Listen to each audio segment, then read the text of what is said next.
Hi, this is my video blog for day 1 of week 2. So this is Monday of week 2, and I want to take some time to talk to you a little bit about where we're going next.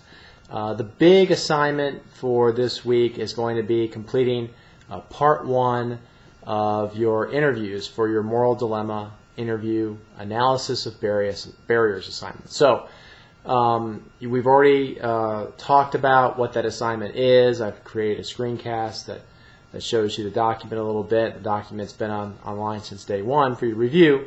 But if you have questions, I encourage you to go to the discussion board and ask me about them. Just to talk about it a little bit, you're going to be finding 3 people to talk to. And they don't necessarily need to be professionals in the field, although I know that the paper assignment mentions that. But as I talked about in my screencast, I really don't care about that. It can be colleagues, they can be friends, people that are part of social communities with you. But those interviews are going to be happening this week. Now, you had your practice interviews, and I thought overall people did a pretty good job. But one of the things about the practice interviews that I think it brought out for me as a point of emphasis moving forward with the larger assignment is that you do a good job of getting people to talk about a problem that they had.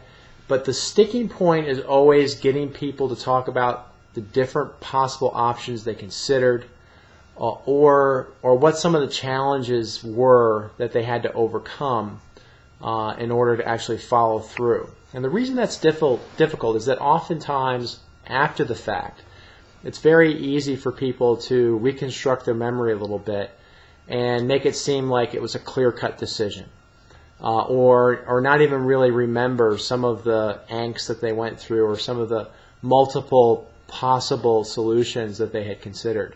So I'll just ask you at those points to maybe push a bit, dig a little deeper, see if the person you're interviewing might be able to pull out a few more of those details. That's the one element from the practice interviews I think could be improved going into this next piece, and frankly that's pretty common. So I encourage you to do that. Otherwise, I think you got a good handle for how the interviews should run. And of course, the actual assignment itself is a little bit more in depth. As you look at the assignment and the way it reads, you're doing the same protocol in interviewing, but in your analysis after the fact, I'm asking you to do a little bit more for me. Put it together in a paper that's on a Word document that has a little bit of analysis, as well as giving me a feel for each of the interviewees' responses, and then emailing that to me on Friday.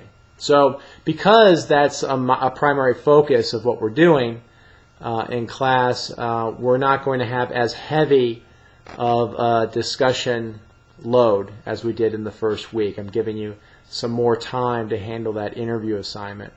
So with that in mind, for Monday, I do have a reading for you to do, and that's the Narvaez reading. And if you look early on in the class, I created a screencast that walks you through how to find articles online in the ERIC database system.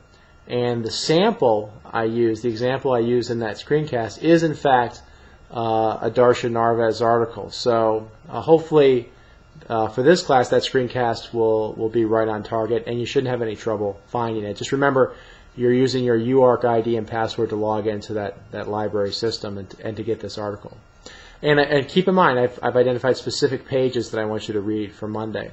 There's also a PowerPoint that you can download off the website. It's a hot link, and it's the Moral Schemas PowerPoint. It doesn't have any embedded audio just yet. Much of the detail in that PowerPoint is actually drawn from the article you're reading. So think of it as reading notes that focuses on that moral schema piece. But in addition to that, at the end, there's a dilemma called the Heinz dilemma. It's a classic moral dilemma, just like the trolley. A little bit more complex than the trolley dilemma, but not much. And on Thursday, when we have our Illuminate session, the Heinz dilemma is going to be one of 2 dilemma discussions that we have during that day. So I just want you to read it. I'm not asking you to do a discussion board, but consider it. and particularly consider it in the context of the schema theory that you're going to be learning. So the reason I provided it now is to give you a chance to look at a moral dilemma and apply the schema theory that you're learning about it right away. And then on Thursday we'll get a chance to talk about it and see how you put it all together. As always, please post on the discussion board or get in touch with me if you're having any questions or concerns.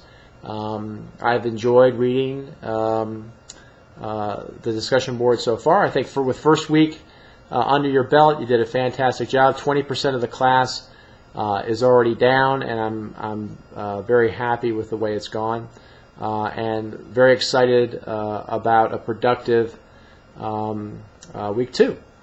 So good luck, everybody, and I'll see you online.